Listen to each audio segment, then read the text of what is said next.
Wow, it's been a tough week. Is this the correction that so many have been warning about? The September blues?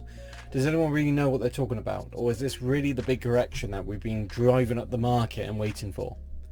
Well, I've been treading carefully over the last few weeks to prepare for this, and here's my take.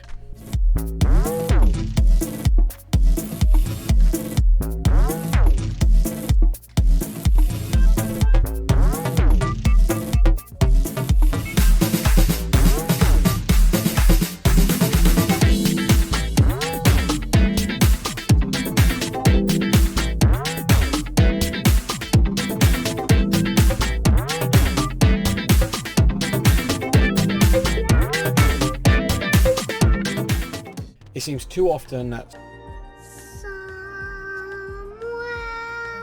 out there, someone's predicting a crash. There's all these financial models being thrown at us, warnings of a bubble bursting at epic proportions, with a market pumped up beyond reason, investors paying for the roof for stocks. The problem I found isn't that the market has been pumped up, is that it's inconsistent. Companies have declared amazing earnings, good strategies and strong profits, but they've been overbought, whilst other companies are thriving on media attention. Yeah, it's a hustle. I ain't just say that, man. First fall to everybody. It's a hustle. To the moon. The problem with so many companies taking trips to the moon is that it leaves little room for stock growth.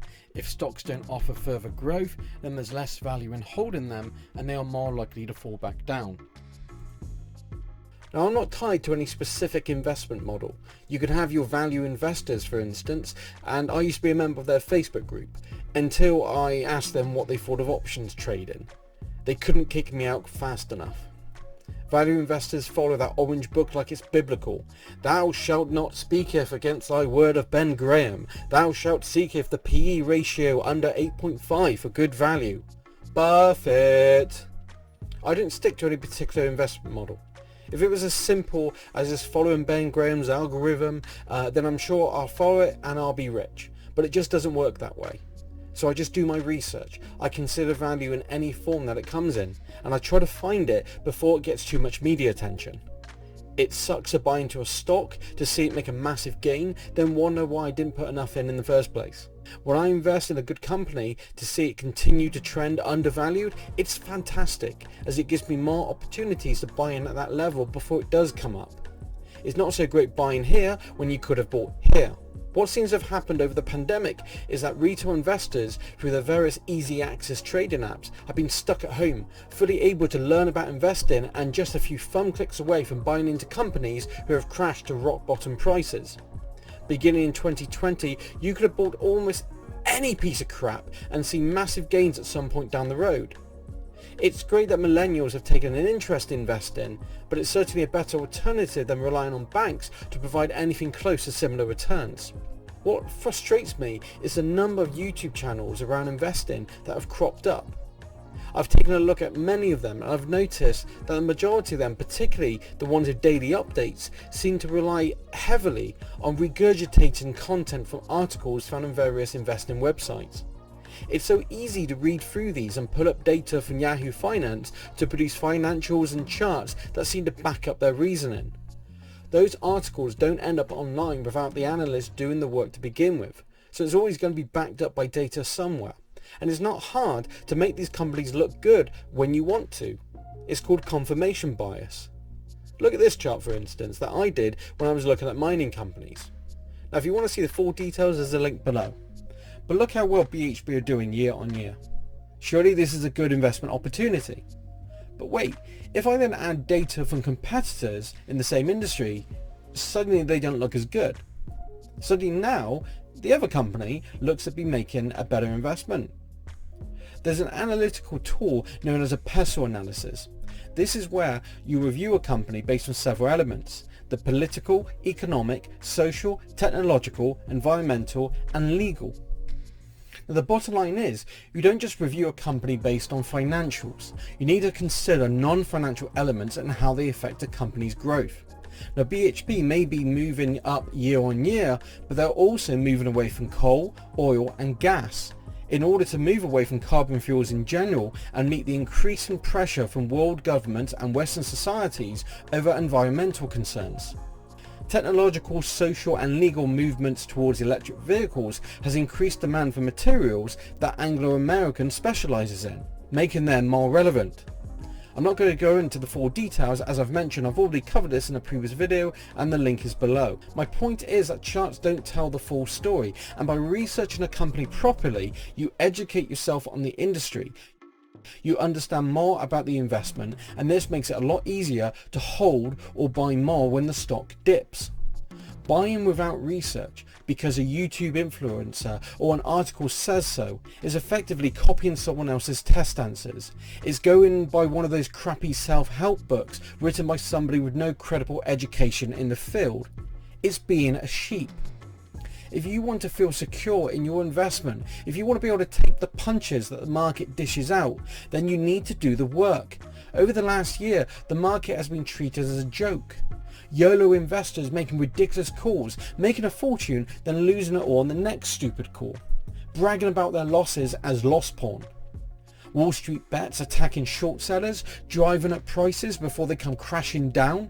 No consideration that short selling is actually a necessity to maintain the health of the market. Short sellers did us a favour when they exposed Nikola for the fraud they were. So is it any different to other meme stocks? Is GameStop really a solid business model when games have clearly moved online? How many retail sellers went along for these rides to the moon and lost their savings because they didn't sell in time? These naive, short-sighted moves have driven up the market into such a volatile state that it's hard to identify what a good investment actually looks like nowadays. They might have a good business strategy, great financials and solid tech, but the CEO is mind-numbingly dull that their promotional videos drive people into comas instead of optimistic zealous investors. Lucid, you know who you are. Now, would it kill it to send out a drunken tweet or give your child an awful name to win some media attention? Many investors, particularly day traders, simply go by investment charts, and this isn't necessarily the worst way to go about it if you understand the patterns. If you imagine the intrinsic value of a company that is making consistent profits, then you can consider a line like this. The fair market value is typically higher than this, as it's supposed to consider the future growth of the company, whether it's going to be increasing profits or the elements of a PESO analysis. You have to pay to play after all.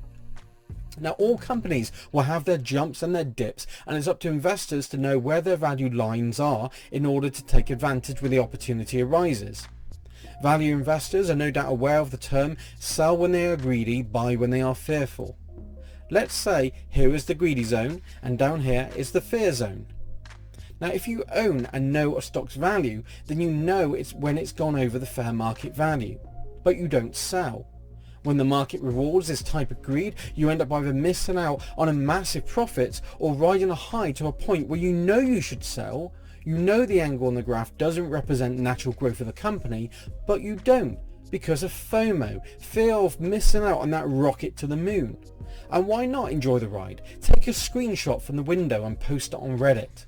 Whether a catalyst is big enough to crash the market or trigger a mild correction is near impossible to predict when most of these occur. September is going to be a rough month, as it is each year. With a correction already taking place, investors are going to have to take some punches. Excessive price to earning ratios, price movements that are way ahead of the curve, speculative stocks that have lost media attention. Now, that's not to say there isn't a purpose to owning these stocks, it's just not necessarily something you want to be owning right now. Now, if you already own some of these overvalued stocks, then you may want to consider taking some profits. I've already taken some profits off the table. I've trimmed my positions down over the last few weeks, increasing my cash position from 10% to 40%, so I'm ready to take advantage of corrections. Now, if you've already taken a dive, then rather than sell on a dip, locking in your losses. Consider the story of Bob. Now, this is the story about the worst investor ever. Bob is a nervous investor who, since starting investing in 1972, has only ever invested when the market was on a bull run. The result is that he saw a 50% drop in 1973 when the market crashed. Then, after further investing, he saw another 30% drop in 1987. Then another 50% drop in 2000 when the tech bubble burst.